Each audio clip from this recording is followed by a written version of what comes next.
අලුත් බජට් එක හින්දා වාහන මිලේ මිල ගණන් වෙනවා කියලා අද දවසේ ඔබතුමාලා යම් ආකාරයක පැහැදිලි කිරීමක් කරා. මොකක්ද මේ තත්ත්වය? ඔව් ඇත්තට මේක මේ සැරේ බජට් එකෙන් දා ප්‍රොපෝසල් එකක්.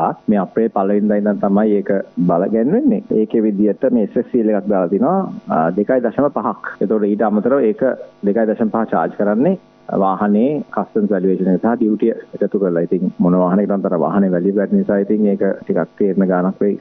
මේක දැන් අලුත් විදිහට මේගොල්ලෝ මේ සජෙස්ට් කරලා තියෙන්නේ ට්‍රෙෂරි එකෙන් මේ ටැක්ස් එක වාහනේ ක්ලියර් කරද්දිම ගන්න. ඒ කියන්නේ කස්ටම්ස් පොයින්ට් එකේදී මේ ටැක්ස් එක ගෙවලා ඉවර කරන්න.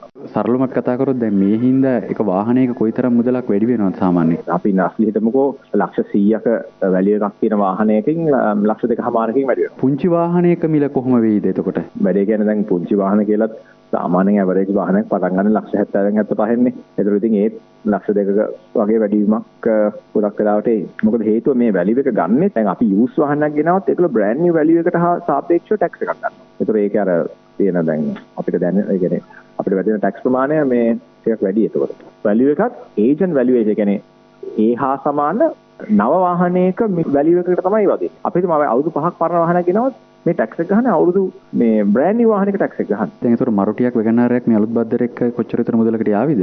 අතන අපි හිතමු වැගනාර එකක් වගේ නම් දැනටත් මම හිතන වැගනාර නම් පටන් ගන්න ලක්ෂ 72මාර ඉඳලා උඩට වගේනේ. ඒතකොට මම හිතනවා මේක ලක්ෂ 4ක 5කින් ටිකක් වැඩි වෙයි. ඔව් මරුටි එකත් ඇත්තටම දැන් ඔය 1000 cc නිසා මරුටි එකට ලොකු ඩියුටියක් වදිනවා. මම හිතන්නේ ලක්ෂ 35 44 ප්‍රමාණයක් ඩියුටිම වදිනවා. ඉතින් ඒකක් මරුටි එකක් ගත්තත් මම හිතනවා 70 ගාණක් වෙයි මේ යනවා.